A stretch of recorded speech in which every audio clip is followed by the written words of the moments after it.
Testing. Hello everyone, this Testing. is... Fuck you. Hello everyone, this is Greyshot 117. And Greyshot 151 here. Don't try to take my thunder. And that's why half this audience is here, for my witty banter.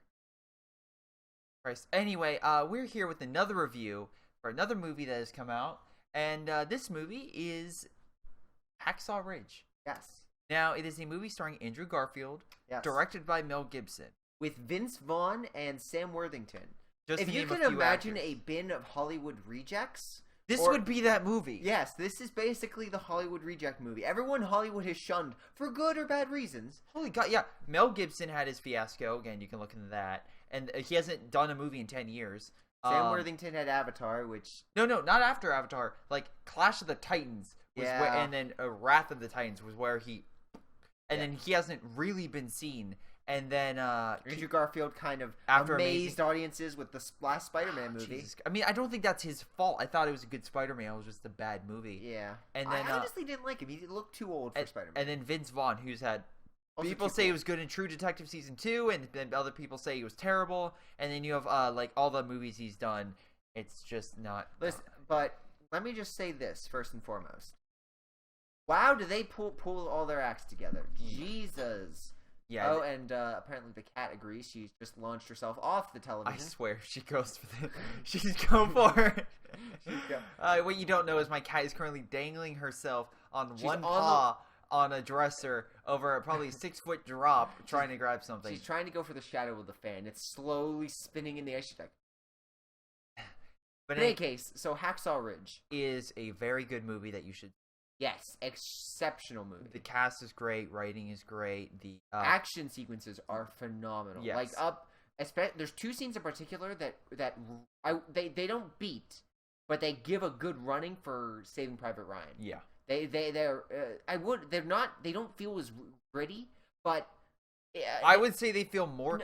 There's a difference. I'd say Saving Private Ryan is a more stylized yet faithful adaptation. This one, it's the same way, but I just it's feel... It's filmed different, yeah. I wouldn't say filmed different. I would say just it doesn't have the budget to go as big or grand or...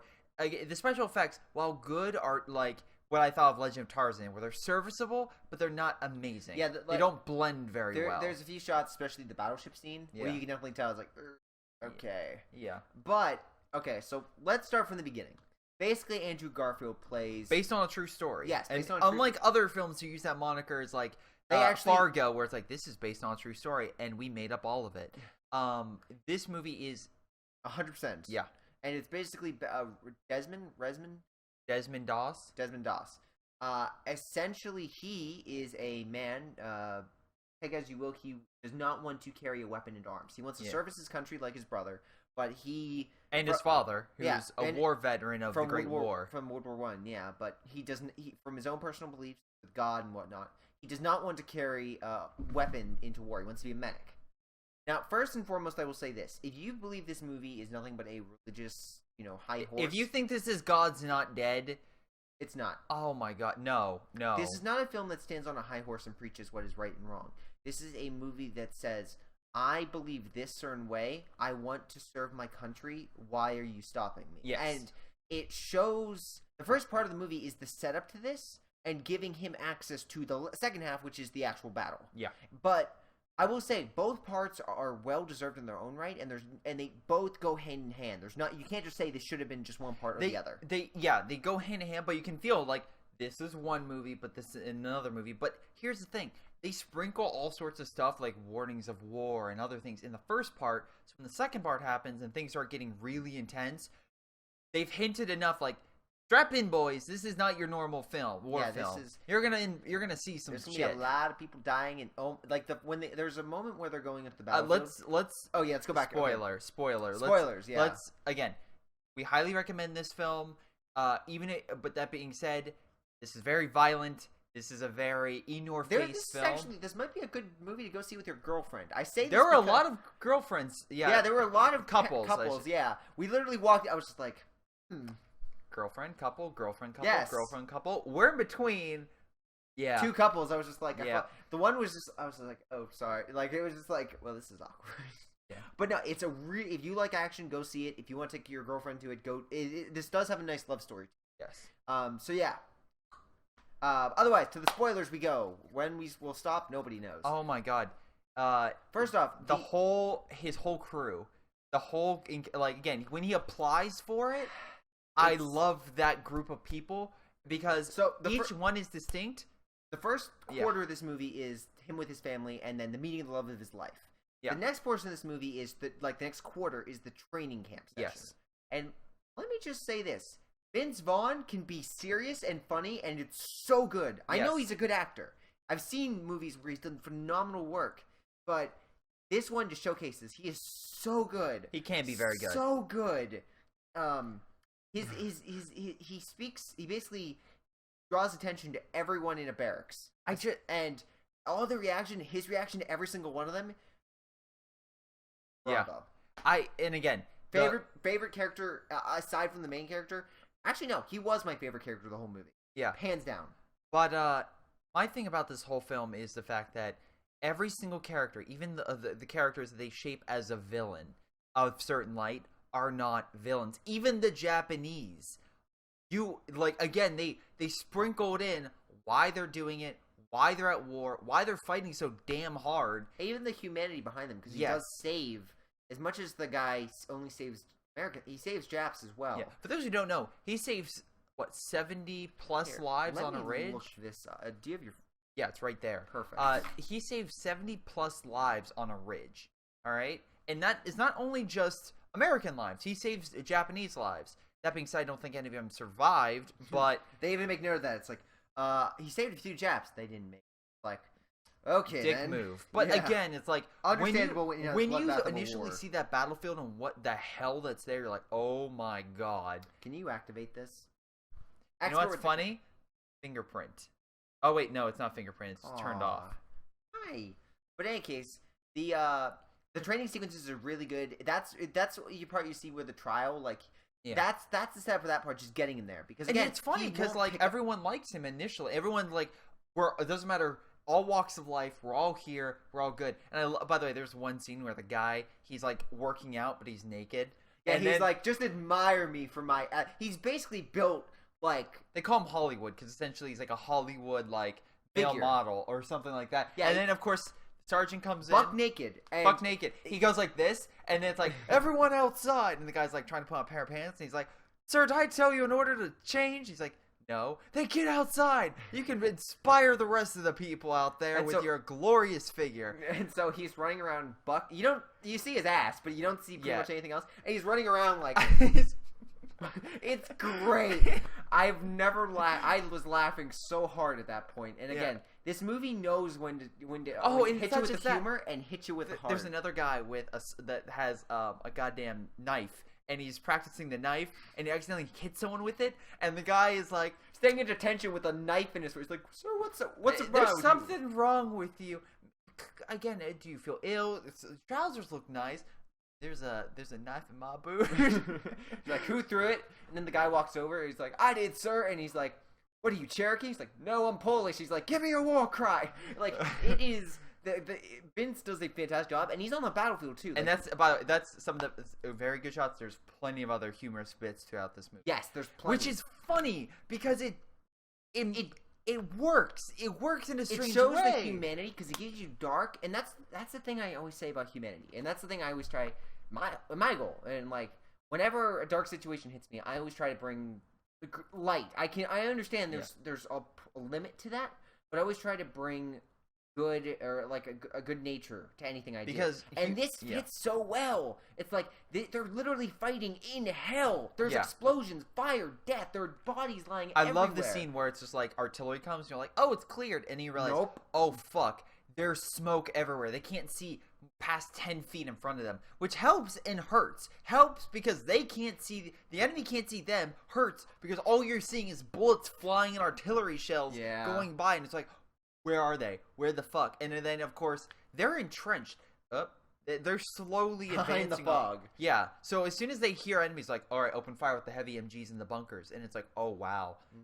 And it's funny because just like... There's some great explosive shots. Like, in any case, there are people dying left and right. And there are two scenes there's an offense, and then I would like to say a defense, but there really wasn't a defense. It was a scatter, which the Americans pushed and held territory.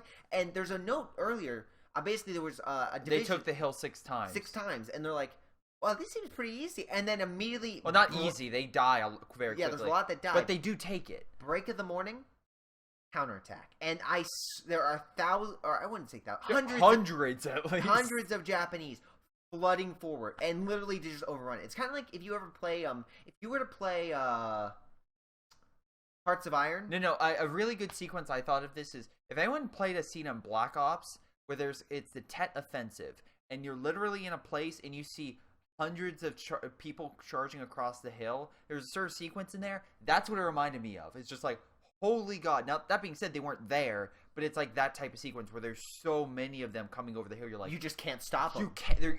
I have 20 bullets in my gun before I can reload. There's 50 of them coming at me. Yeah, right now, directly in front of me. Not with peripherals included. Yeah, it's an overwhelming sequence, and it leads to what I would say is the climax of the movie, which is him saving dozens and dozens of men, and him like trying to avoid Japanese patrols because essentially artillery bathes the entire area, and a lot of men were left up there. Yeah, Japanese fall back for a defensive position, but they still have some scouting. They have some scout units basically to ensure the Americans don't counter because they lost most of their heavy defensive buildings, but they still want to make sure there's no wounded, no sorry. There's even a moment they're like, take off your medic because they'll shoot you on sight. Yeah, because they realize if we kill the wounded, we kill the medics, then they're just gonna die. Yeah. Like. It makes sense from a war perspective. And again, there's tents, there's like people you think died in the movie come back and vice versa. It's great. Yeah. That said, like as much as we praise the war film, also the quieter moments in the beginning of the film pay off really well. Don't get me wrong, the guy can Andrew Garfield's character can sometimes feel like he kind of feels like I don't want to say this, but he kind of feels like slow. A little, not slow. Well, he didn't get much school, I guess. Yeah, he almost feels like he's bringing that kind of like a Goku, if you can understand that. He's always lighthearted and filled with energy, and he always wants to make people smile. But he also wants to charge head first. But if you have a conversation with Goku, it's going to be fighting, and that's it. Yeah, exactly. And this guy, it's not much different. Like he knows a few things, but it's God, his love, and. Yeah, he wants to serve his country. That's basically force. Like he likes the outdoors. And the outdoors, yeah. So there's like the 4 things. Which is fine. Yeah, no, I'm not. And by all means, I will say for those that are gonna get really nitpicky, I mean, the guy does the opening sequence like I'm gonna marry her, like on the literally on a first date, or like no, before he even asked her on a first date, he says I'm gonna marry her, and it's adorable and it's. Kind of creepy by our standards today. Yes, but back then it was a little different. If I were to go before I even ask a girl out, I'm gonna marry her. I'm just gonna be like, oh yeah, that might be a bit creepy. But to be fair, again, it's just like that's the optimism he brings. It's like and it works. There's also some darker moments with the father. There's some lighter moments with like the company. But I will say, and Sam Worthington. He very solid performance. I will say there is one moment I did cringe at, which was the waiting of the attack for the praying.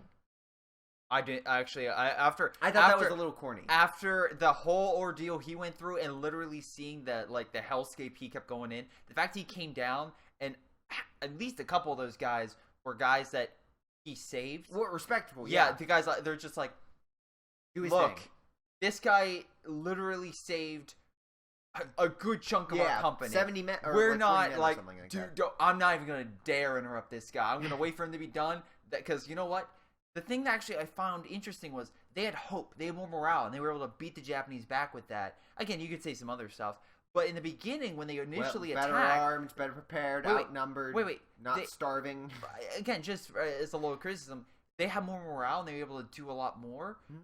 But on the flip side, when they initially engaged, the guys that essentially were handing off the guard and were going up with them, they were not optimistic.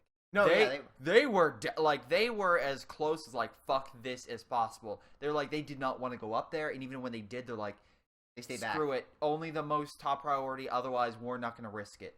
And in which case they say, I mean, again, this is a movie that gets dark. You see dead bodies lying everywhere. They're rats. They're blown off entrails. It's Yeah, it's not a movie for the faint of heart. I will say that. But at the end of the day, this is a very, very, very good war. If you've been itching for a war film, like Saving Private Ryan or in Fury the likes of, or something. it's not. I wouldn't say as dark as Fury, but I would say because of the character, he brings a sense of hope much better than. Yeah, Fury's overall a lot darker. It's again this is a different movie, front as well. There's also a very, again, we highly recommend it. And there's a sequence at the very end. It actually shows the man. It shows corporal officers. It actually references sequence that are shown in the film, like a man seeing. I won't go any further, but it really brings the cause. Like, I wish more movies that when they say it's based on a true story would do this. Yeah. There was a movie involving NASA before this was shown. Oh God. And it looks like a generic based on a true story, overcoming odds, and it's like it's good, but seeing the actual people behind it say something, and seeing them confirm it and seeing them go, it brought more. Again, this movie is probably there are Hollywood bits. It takes definitely cinematic glory. Those things. Like, there's a moment, there's a guy running, using half a blown-off Japanese man as a shield as he guns down more Japanese. But to be fair, very cinematic.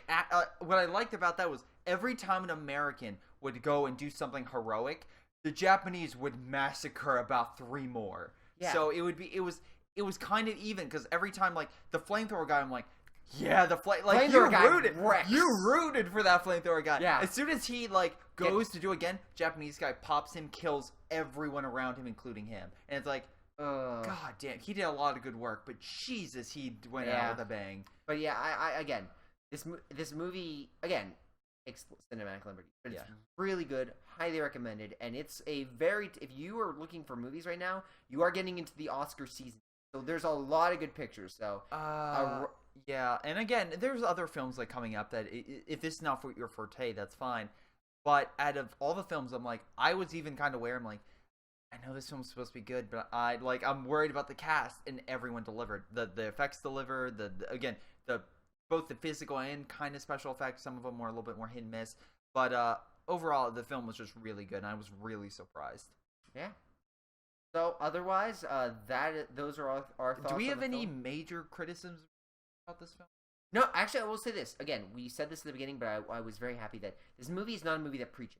It's a movie that shows. Yeah. And so it shows this is a person with beliefs. I think it also it's also very good in tying to the modern day. Because up until recently, if someone had or someone, if you were Islamic, if you were gay, if you were a whole host of things, the military would turn you away. And this movie very much says, just because you are maybe different or because you can't help. You believe something doesn't mean you can't be an asset. Doesn't mean you can't still serve your country to its absolute fullest. And that's what this movie highlights. Great. Yes, and that's something I am very appreciative, and that's something I would say is the best thing to walk out of this movie. Seeing that no matter who you are, no matter what you believe, even if it's different than every single other person, you can still make a difference. And at the end of the day, I think that's the best thing to take away from it. I would agree. So in any case, guys, hope you guys enjoyed this video. Thank you for watching, and catch us next time as we watch what's coming out next. Mona's coming out. Oh, yes. The Disney movie. Yes. Let's see. There's also Don't say it all at once now. Fantastic Beasts. Maybe not. There's a friend of mine. Her name is Kelsey. I'm very interested to see her reactions on. She's absolutely the biggest fan I know of when it comes to Harry Potter. I'm very interested. So if we do that one, I am getting a third opinion. I won't be able to bring her on, but I'm getting a third opinion. But no, it's so far the last few movies we've seen are really Hacksaw good. Ridge, Arrival, Doctor Strange. None of them have been bad. I'm like, please keep this streak going up and up. We're just wait, hold on. There's gonna be a Suicide Squad any moment now that's gonna take away all that thunder. Oh, don't let Rogue One disappoint. Oh my God, that's what it's building up to. No, it's building up. Can the hype train sustain? Will Rogue One? Listen, I have a feeling it's gonna hold up. I want to believe in Gareth. I want to believe in the Gareth. All right. Anyway, this has been Greyshot 17 and Greyshot 151, and we'll see you next time. See you next time, guys.